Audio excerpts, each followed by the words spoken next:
Por tanto, mirad por vosotros y por todo el rebaño en que el Espíritu Santo os ha puesto por obispos para apacentar la iglesia del Señor, la cual Él ganó por su propia sangre, porque yo sé que después de mi partida entrarán en medio de vosotros lobos rapaces que no perdonarán y de vosotros mismos se levantarán hombres que hablen cosas perversas para arrastrar tras sí a los discípulos. Por tanto, velad, acordándoos que por 3 años, de noche y de día, no he cesado de amonestar con lágrimas a cada uno. Y ahora, hermanos, os encomiendo a Dios y a la palabra de su gracia, que tiene poder para sobreedificaros y daros herencia con todos los santos. Vamos a orar. Padre Santo, te doy gracias en esta tarde por el privilegio y la alegría de encontrarme nuevamente con mis hermanos ahora en este templo, en este lugar que siempre les ha correspondido y que ahora en tu bendita justicia les has concedido. Gracias por la alegría de verlos aquí y gracias por la bendición de leer tu palabra. Te rogamos que nos dirijas en los pensamientos que se desprenderán de ella. En el nombre de Cristo Jesús. Amén. Ocupen su lugar, hermanos, todos son muy amables. Pues bien, hermanos, antes de predicar quiero decirles que esta tarde, en el momento que entré por las puertas principales del templo, sentí una sensación extraña, me conmoví de tal manera que se me llenaron los ojos de lágrimas y sentí que era un momento que, pues muy especial, y si lo fue para mí, que no pertenezco a esta congregación, cuánto más para ustedes, hermanos. Así que les felicito y les animo a seguir adelante, porque el Señor siempre responde. Bueno, vamos a meditar en algo que hemos titulado Recomendaciones urgentes para la iglesia. Recomendaciones urgentes para la iglesia. Y a manera de introducción diremos que, pues, el dicho popular dice, no hay mal que dure 100 años, ni cuerpo que los aguante. ¿Sí, hermanos? Y esto lo digo porque después de 4 años y casi 2 meses fuera de estas amadas instalaciones, han vuelto a ellas, gracias a Dios. Regresar a este lugar, hermanos, debe ser para todos y cada uno de ustedes un aliciente y motivación divina para que ahora, más que nunca, toda la iglesia se humille delante de Dios, quien por medio del apóstol Pedro dice: humillaos pues bajo la poderosa mano de Dios, para que Él os exalte cuando fuere tiempo. Y porque como iglesia, después de la partida de don Jorge Ángel Rodríguez Gutiérrez, han padecido ya muchas cosas que Dios ha permitido. Es que ahora que Dios les ha regresado a su templo, necesitan volver también todos ustedes a la humildad y a la unidad espiritual con el Señor, que es lo que Él espera de cada uno de todos ustedes, pues el mismo Señor dijo estas palabras: para que todos sean uno, como tú, oh Padre, en mí y yo en ti, que también ellos sean uno en nosotros, para que el mundo conozca que tú me enviaste. Por tal razón, les invito a ver en la palabra de Dios cuatro recomendaciones urgentes para la iglesia. ¿Cuáles son estas? Bueno, la primera recomendación urgente para la iglesia es la de tener un buen pastor. Es la de tener al frente un buen pastor. Y me dio mucho gusto escuchar esta oración que acaba de hacer nuestro hermano por un pastor. Y yo sé que la han hecho por años. Pero también hay un dicho que dice, y disculpen que use dichos, pero es la sabiduría popular, hay un dicho que dice que el que se quema con leche, luego hasta el yogur le sopla. Y yo creo que, hermanos, pues después de la última experiencia que ustedes han pasado, pues ya no es fácil pensar en un pastor, porque claro que ustedes seguro desean un pastor, un buen pastor, pero también es seguro que después de la última experiencia, pues, ¿cuál será el bueno? ¿Verdad? Por eso es importante que oren. Por eso es muy importante que oren, hermanos. Y hay dos cosas que nuestro pasaje nos dice en relación a un buen pastor. En primer lugar, diremos que un buen pastor mirará por el rebaño como lo haría por sí mismo. Esto es lo que el versículo 28 dice en su primera parte cuando dice: por tanto, mirad por vosotros y por todo el rebaño en que el Espíritu Santo os ha puesto por obispos. Hermanos, un buen pastor ve por el rebaño como si fuera por sus propios intereses, y es que en realidad lo es. Si la iglesia es bendecida, él también lo será. Si la iglesia prospera, él también prosperará. Si la iglesia está unida, él también estará en esa unidad. Entonces, un buen pastor mirará por la iglesia como por sus propios intereses. Porque en realidad el pastor se debe al Señor y su principal labor es ver por el rebaño de Cristo. Entendamos algo.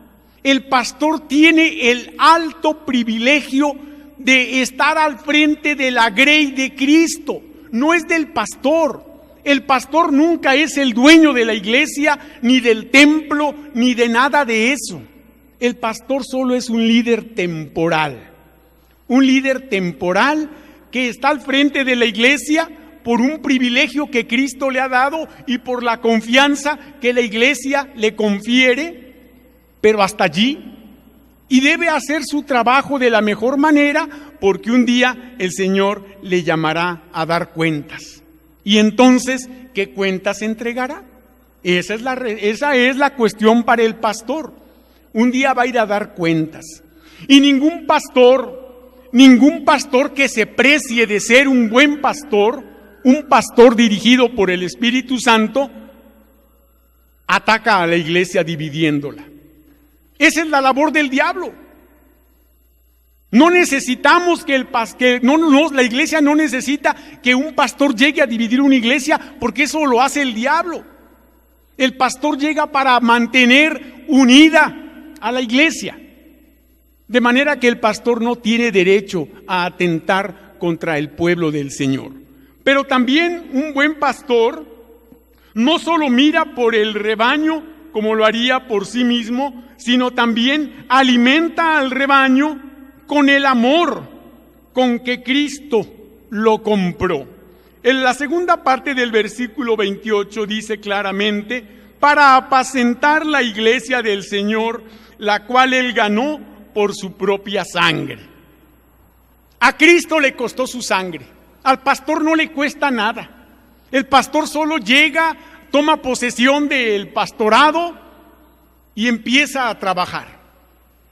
Y más le vale hacer un buen trabajo, porque la iglesia es de Cristo. Él la compró con su sangre. Allí vertió todo su amor por su pueblo. Ese es el amor que el siervo de Cristo debe tener, porque para eso Cristo lo llamó, para que continuara lo que Él empezó, con el sello del amor, a Cristo y a su obra. Y Cristo se sacrificó por la obra, por su iglesia. Y si el pastor tiene que sacrificarse también por el pueblo del Señor, debe estar dispuesto a hacerlo. Conocí el caso de un pastor que cuando la iglesia, por algunas razones especiales, tuvo una crisis económica, el pastor fue el primero en decir que la iglesia me baje el sueldo, que la iglesia me baje el sueldo.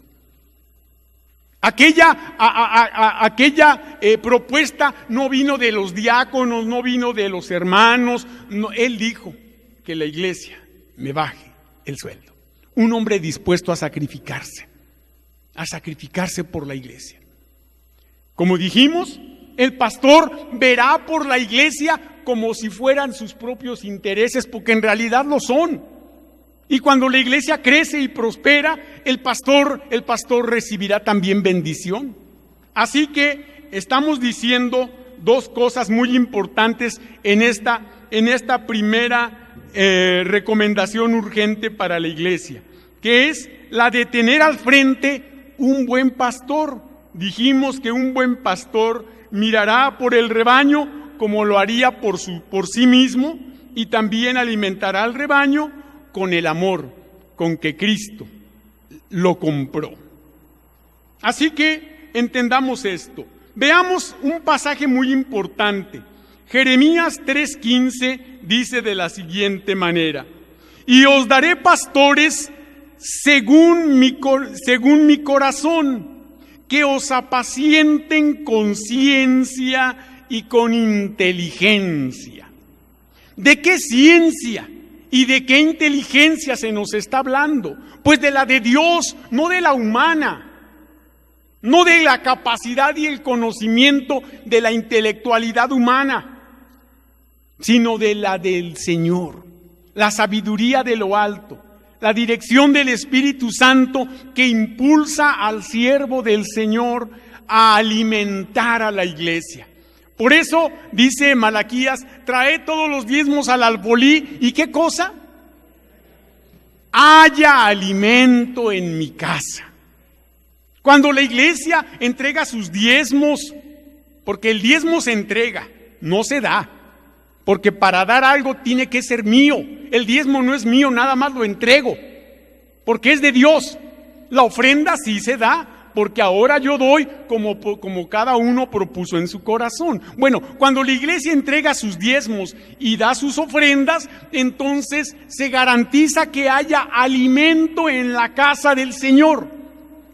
Alimento que el pastor presentará y que la iglesia, por medio de esos diezmos y ofrendas, proveerá su salario digno para que el pastor esté concentrado solamente en la iglesia y domingo a domingo haya alimento espiritual que nutra, que fortalezca, que llene y satisfaga a los hermanos, al pueblo del Señor.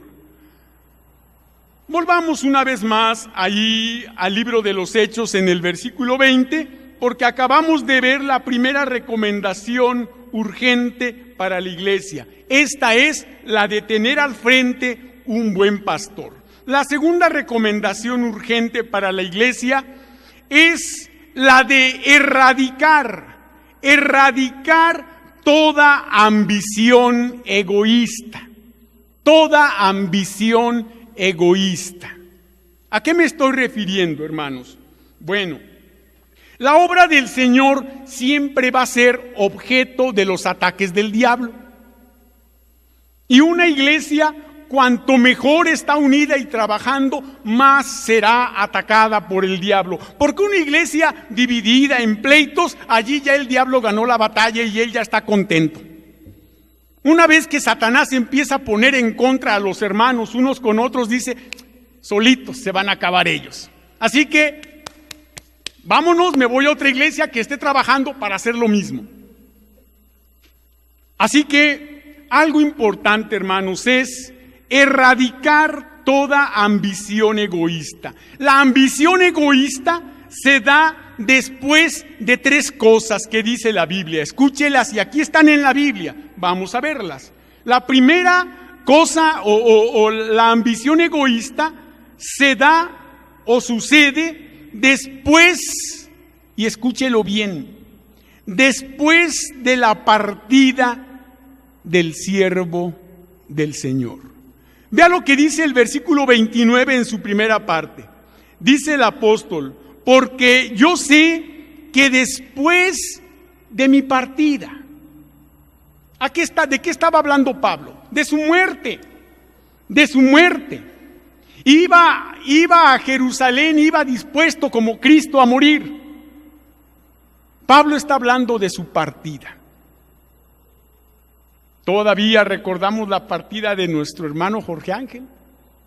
Y todavía la recordamos como yo recuerdo la de mi padre.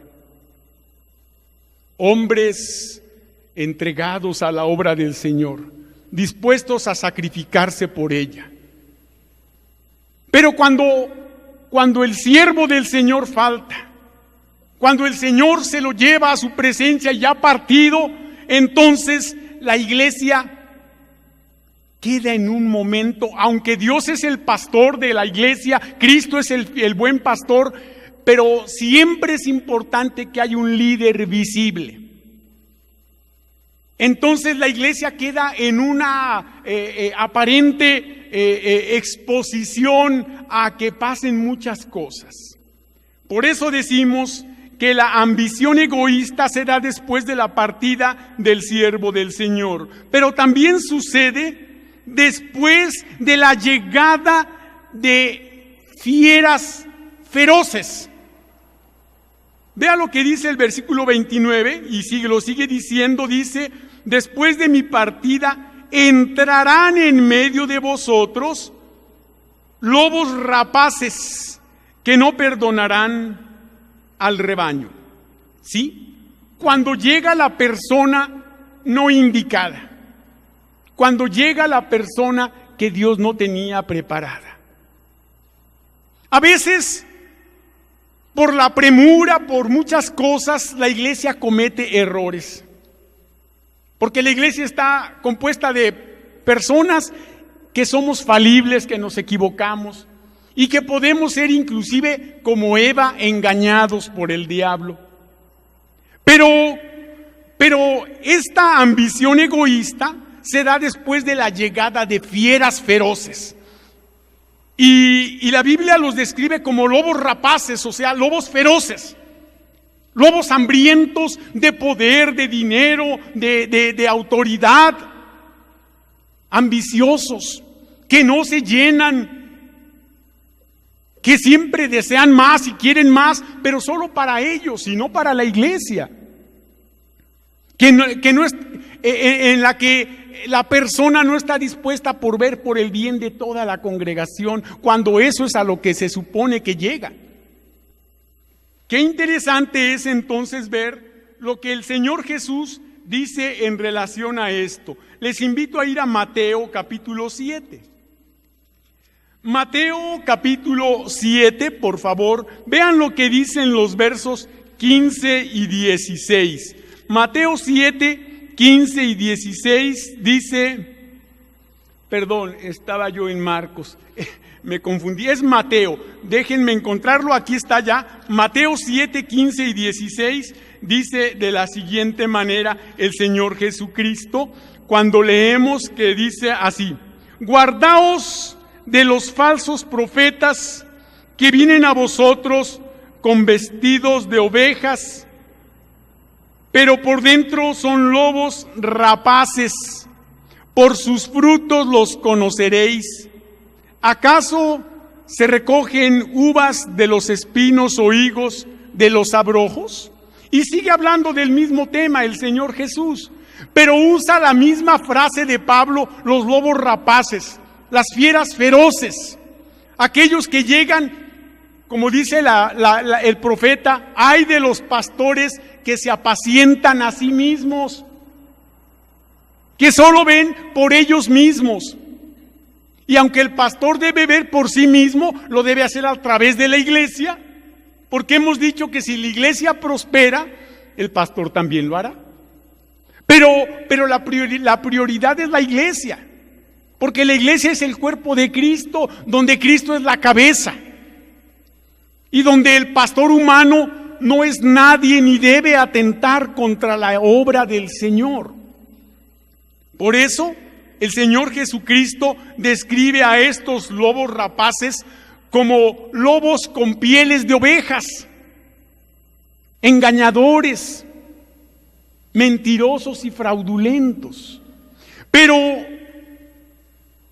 todo esto promueve ese egoísmo o esa ambición egoísta.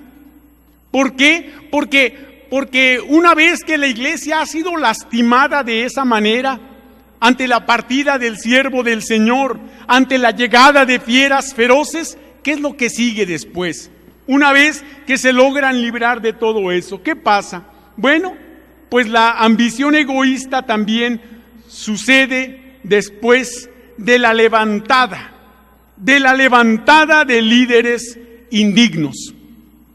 De líderes indignos. El versículo 30, el apóstol dice: y de vosotros mismos se levantarán hombres que hablarán cosas perversas para arrastrar tras sí a los discípulos. Esto es lo que podríamos decir o describir con el dicho que dice que la iglesia se vuelve el botín de guerra. Cada quien trata de agarrar un grupo y gente para tener la mayoría y entonces, pues ahora yo tener autoridad o que me hagan caso a mí. Y entonces hay líderes indignos que hacen esto.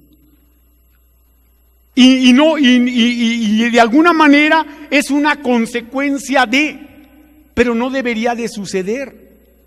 Porque la iglesia se debe mantener unida y no dividida. Porque la iglesia ya sufrió una división muy grande. Ya sería injusto delante del Señor. Sería injusto e indigno que se siguiera dividiendo, que siguieran dándole lugar al diablo para que siga descuartizando a la iglesia del Señor. Eso no lo deben permitir, hermanos. Eso la Biblia lo reprueba. Porque la Biblia habla de la unidad. Porque el Señor habla de que estén perfectamente unidos. Y Pablo, cuando escribe a la iglesia de Corinto, les dice eso, que está informado por los de Cloé que hay divisiones. ¿Por qué? ¿Por qué nos dividimos, hermanos? ¿Por qué nos dividimos? Bueno, no hay un pastor tal vez humano, pero está el pastor divino. Y él tiene todo el poder y la autoridad para mantenerlos unidos. Se debe erradicar toda ambición egoísta. Y yo no culpo a ninguno de los líderes que puedan hacer esto, porque tal vez en el fondo están motivados por un sincero deseo de bienestar para la iglesia. Pero el solo hecho de estar unos contra otros ya no es bíblico, ya no es correcto. Porque entonces lo que se debe hacer es otra cosa que veremos más adelante. Pero por lo pronto es importantísimo, es urgente que después de la partida del siervo del Señor, que después de la llegada de las fieras feroces, no haya líderes que pretendan jalar un grupo o tener más para yo tener la mayoría, porque eso, hermanos, eso no ayuda, eso solo divide. La iglesia se debe unir ahora más que nunca. Y después de esta hermosa respuesta del Señor al regresarles a este amado lugar para ustedes, yo creo que la lección ya ha sido demasiado fuerte como para que no se humillen o no entiendan.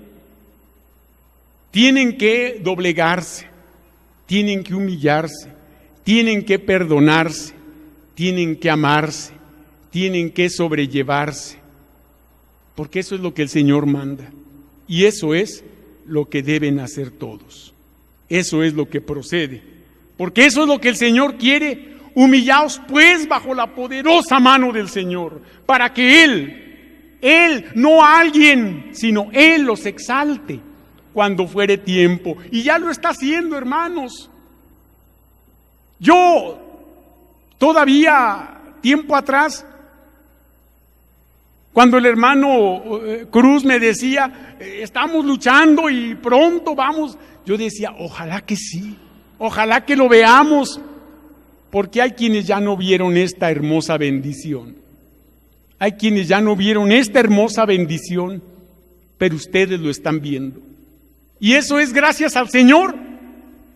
Por eso, hermanos, deben humillarse. Deben hacer lo que estamos diciendo hasta este momento. Hemos dicho dos cosas, dos recomendaciones urgentes. La de tener al frente un buen pastor, la de erradicar toda ambición egoísta. Y es que miren, hermanos, que los ataques lleguen de fuera no es raro. No es raro y no es extraño. Pero que de aquí de dentro se ataquen a sí mismos, eso sí no tiene perdón. Porque que me ataque uno de afuera, bueno, lo entiendo.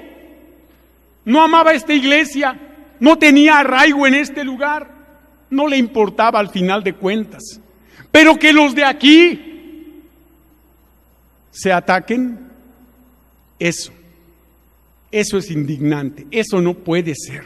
Y esto viene a ser peor que el mismo ataque de fuera, de las fieras feroces. Así que, hermanos, la Biblia menciona un ejemplo de alguien así. Vayamos, por favor, o los invito a ir allá a la tercera carta del apóstol Juan, en los versos 9 al 10, que dicen de la siguiente manera. Tercera de Juan 9 y 10 dice: yo he escrito a la iglesia, pero Diótrefes, al cual le gusta tener el primer lugar entre ellos, no nos recibe.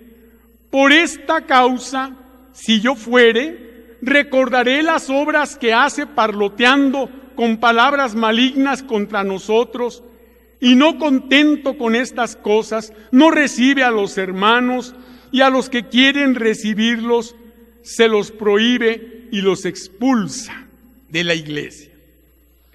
¿Escuchó bien? El fenómeno Diótrefes. Así se le llama a todos los hermanos que no son el pastor, pero que quieren actuar como tal. Y que quieren mandar y mangonear y hacer y decir y ser los que digan la última palabra.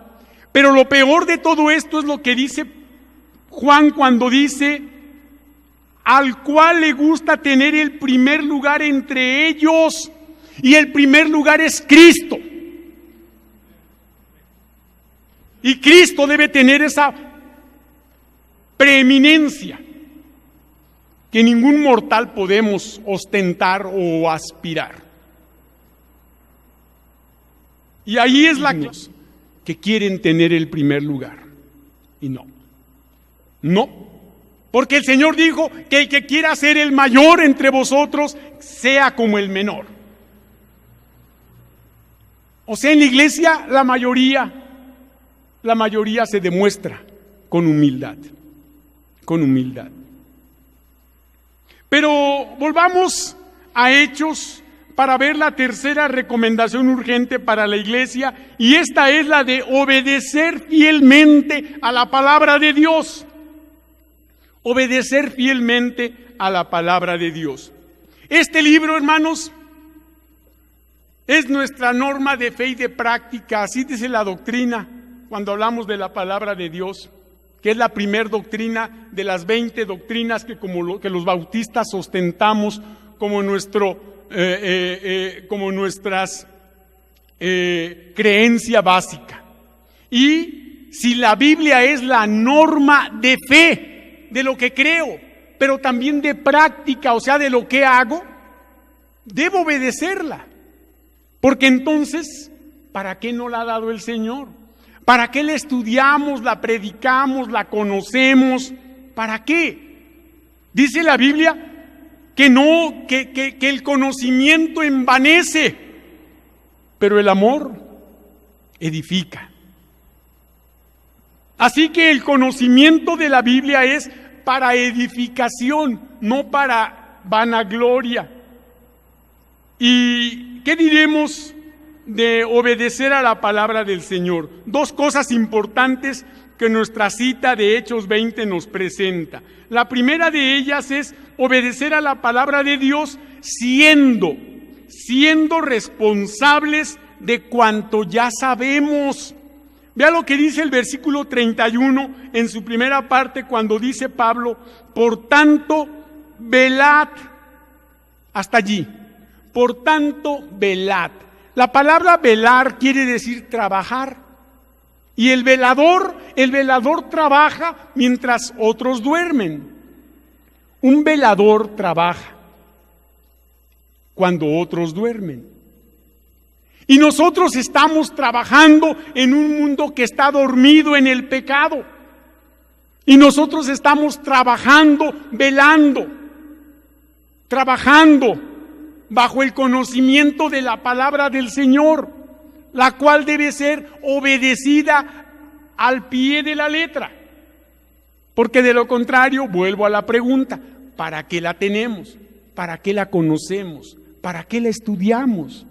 Si vamos a terminar haciendo lo que cada uno quiera. Entonces, Pablo habla de que seamos responsables de cuanto ya sabemos. Si estamos trabajando en la iglesia en las cosas de Dios, es porque ya conocemos la palabra de Dios. Ocupémonos, hermanos, en no solamente enseñar de dientes para afuera la palabra del Señor, sino con nuestra propia vida, con nuestro propio testimonio. ¿Qué es lo que el Señor quiere de cada uno de la iglesia, especialmente de los que en alguna razón o por algún motivo han sido honrados con un cargo de importancia? Porque por algo se ostentan tales cargos. Entonces hay que hacerlo llenos de humildad, llenos de responsabilidad y poniendo en práctica lo que ya conocemos de la palabra del Señor. Pero también Pablo habla de esta obediencia a la palabra del Señor y nos dice, y quiero que vayamos antes a lo que dice Santiago. Vayamos a la epístola de Santiago, por favor, porque aquí hay algo sumamente importante. Santiago, capítulo 1, por favor, hermanos. Y vea lo que dicen los versos 22 al 25, que a la letra dicen así. Pero sed hacedores de la palabra, y no tan solamente oidores, engañándoos a vosotros mismos.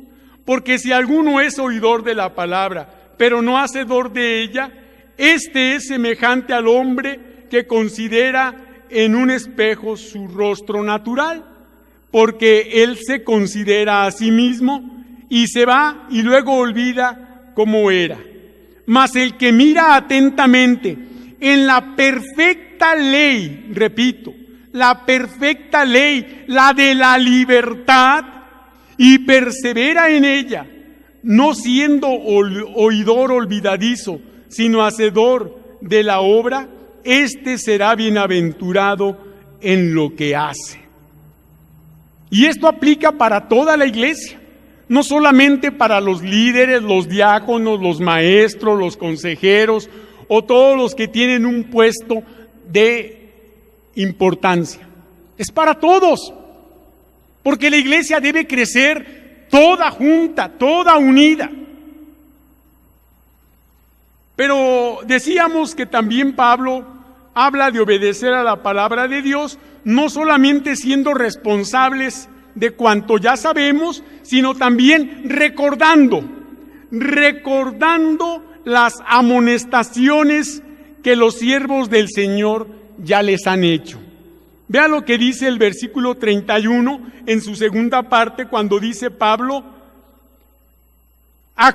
por tanto velad, acordándoos que por 3 años de noche y de día no he cesado de amonestaros con lágrimas a cada uno. 3 años. Ustedes llevan, ¿cuántos años 4 años y casi 2 meses que salieron de este lugar y que estuvieron recibiendo la visita de siervos del Señor, entre ellos el privilegio que ustedes me concedieron de visitarles allá, en aquel lugar y ahora aquí. Si tienen un registro, ¿cuántos siervos del Señor estuvieron yendo allá a Alcalde y Avenida de los Maestros a predicarles? ¿Cuántas amonestaciones, cuántos consejos, cuántas exhortaciones de siervos del Señor recibieron? ¿Cuántas, hermanos? ¿Podrían tener una idea de cuántas amonestaciones la palabra del Señor y Dios mismo a través de diferentes siervos les dieron? Hay que recordar todo eso, porque es palabra de Dios, porque todo eso fue con un propósito, hermanos. Porque todo eso tuvo un motivo de ser. Y es importante que ustedes recuerden, como dice Pablo aquí en este pasaje tan conmovedor, acordándoos que por 3 años de noche y de día no he cesado de amonestaros con lágrimas, hermanos. Pablo amaba aquella obra, le había costado a Cristo su sangre y a Él su esfuerzo. Ustedes son parte de esta iglesia. Deben estar unidos.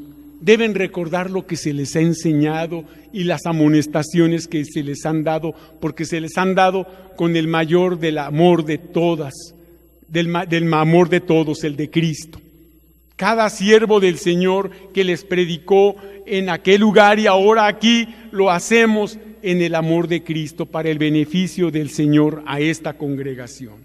Y deben recordarlo. Miren lo que dice Filipenses 3, versículo 1. Vean lo que dice Filipenses 3:1, dice Pablo: por lo demás, hermanos, gozaos en el Señor. A mí no me es molesto el escribiros las mismas cosas y para vosotros os es seguro. Quizá les han repetido lo mismo, pero el problema no es que los hayan repetido lo mismo. El problema es que ustedes ya lo hayan aplicado a la vida de esta iglesia. Porque si no lo están haciendo, entonces el consejo se va a repetir una y otra vez, como también lo dice el apóstol Pedro en su segunda carta. Vayamos a segunda de Pedro, hermanos, para que vea lo que dice el apóstol Pedro. Segunda de Pedro, capítulo 1, verso 12, que dice a la letra así: por esto yo no dejaré de recordaros siempre estas cosas, aunque vosotros las sepáis y estéis confirmados en la verdad presente. Lo mismo que Pablo, recordar las mismas cosas. Dice Pablo: a mí no me es molesto y para vosotros es provechoso. Así que si ustedes están aquí con su corazón abierto, escuchando este mensaje, aunque sean las mismas cosas que ya saben y ya conocen, es provechoso, porque tal vez hace falta aplicarlas más a su vida personal, a su vida familiar y a la vida eclesial.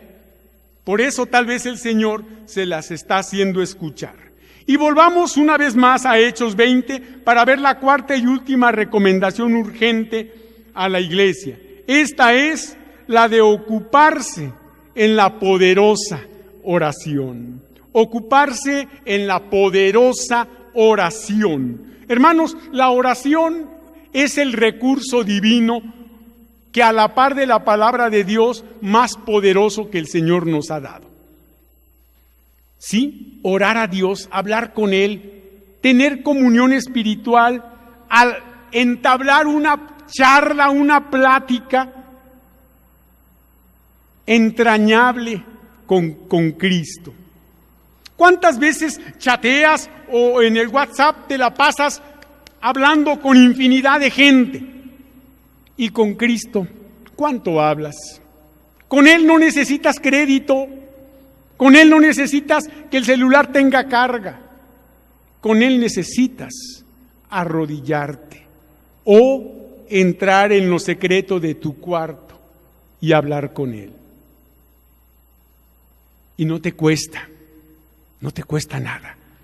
Y lo más bonito es que el Señor está esperando que tú le hables. Bueno, ocuparse en la poderosa oración. Hermanos, cuando oramos nos encomendamos a 3 cosas bien importantes que este versículo dice. La primera de ellas, nos ocupamos en la oración encomendándonos a la divina providencia. Versículo 32, primera parte dice, y ahora, hermanos, os encomiendo, ¿a quién? A Dios, la divina providencia, el cuidado de Dios. Hace muchos años, yo estaba en casa y oí que tocaron. Pues abrí la puerta y un par de señoras, así, una envuelta en un rebozo negro con una crucesota y otra viejita, me dijeron, venimos a recoger para la divina providencia, y me extendieron la mano y les dije, pues ¿de cuándo acá Dios cobra su cuidado? Y se quedaron las 2 viejecitas viéndome y le dije, no, yo no necesito pagar por ello. Yo gozo de ese cuidado divino porque le entregué mi vida a Cristo. Ya nomás se me quedaron viendo, una se santiguó como que estaba viendo al diablo y se fueron. Y pues, ¿de cuándo acá Dios cobra su cuidado amoroso? ¿No? Él hace salir su sol sobre buenos y malos y hace llover sobre justos e injustos. Y si siendo incrédulos el Señor nos bendice, ahora que somos creyentes, con cuánta más razón, hermanos. Así que cuando oramos o nos ocupamos en la oración, nos encomendamos a la divina providencia. Y Pablo dice, ahora, hermanos, os encomiendo a Dios. Pero también nos encomendamos a la divina sapiencia, porque Pablo dice que también los encomienda a la palabra de su gracia,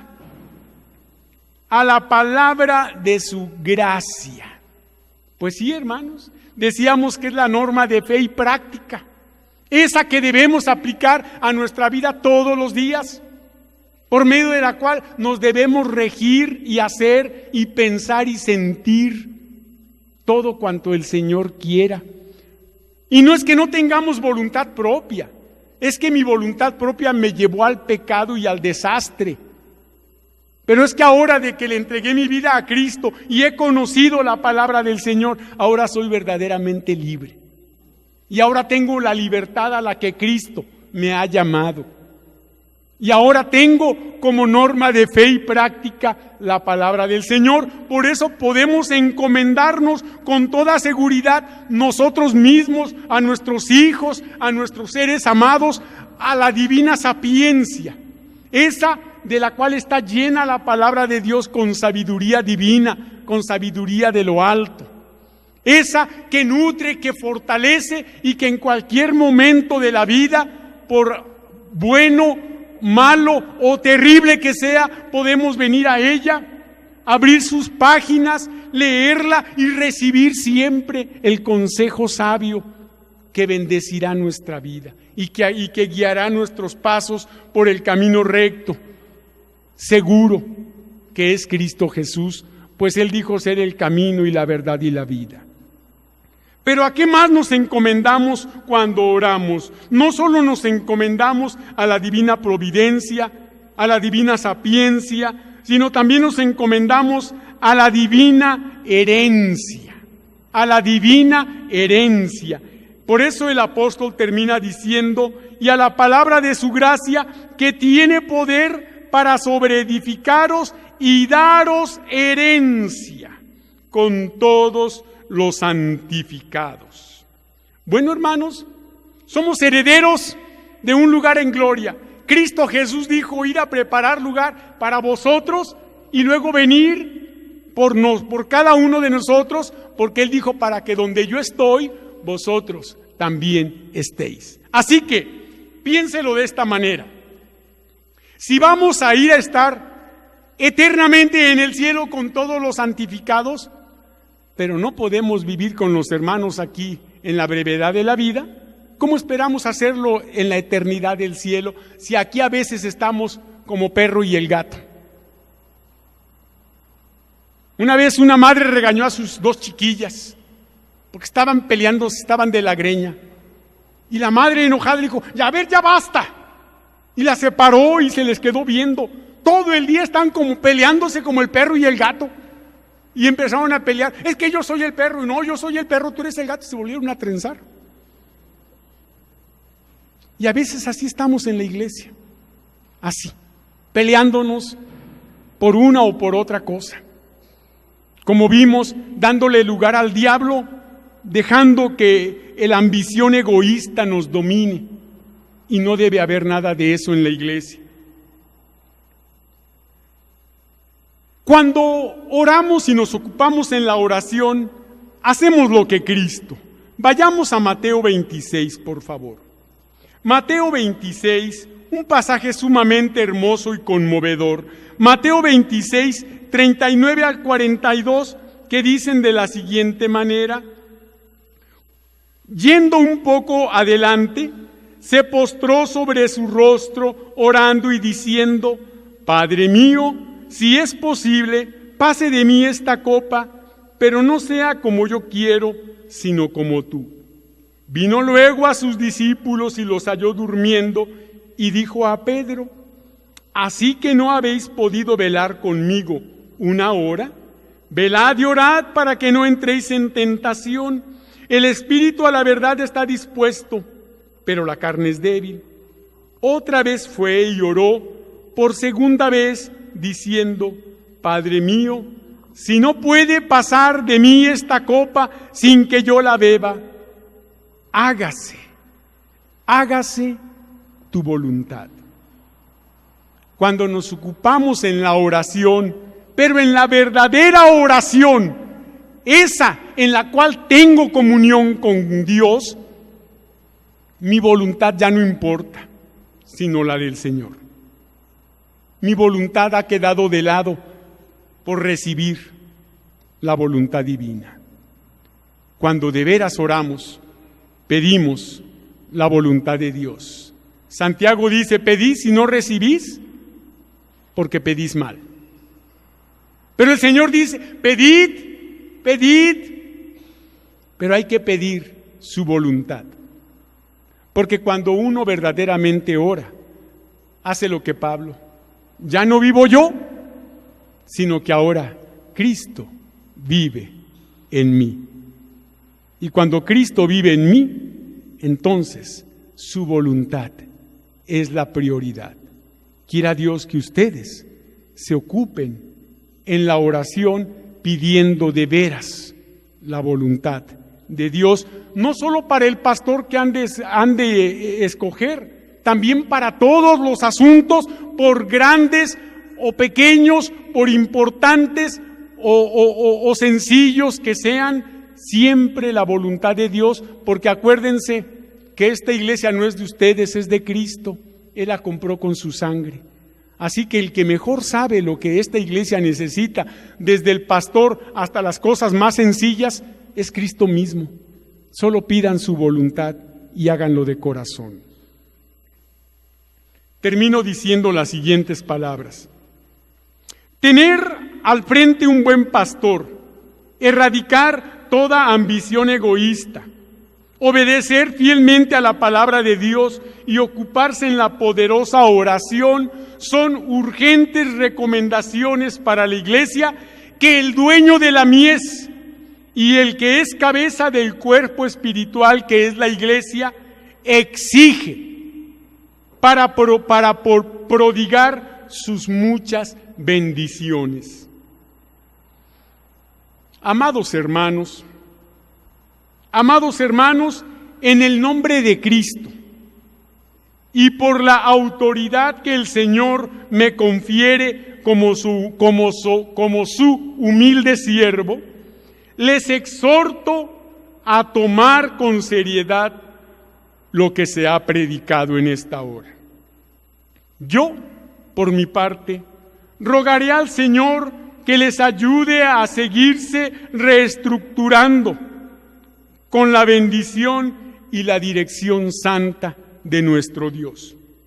Y termino con una frase que dice: todo lo que es urgente no puede ni debe dejarse pendiente. Que el Señor les bendiga y un placer estar no solo con ustedes, sino nuevamente en este lugar. Muchas gracias.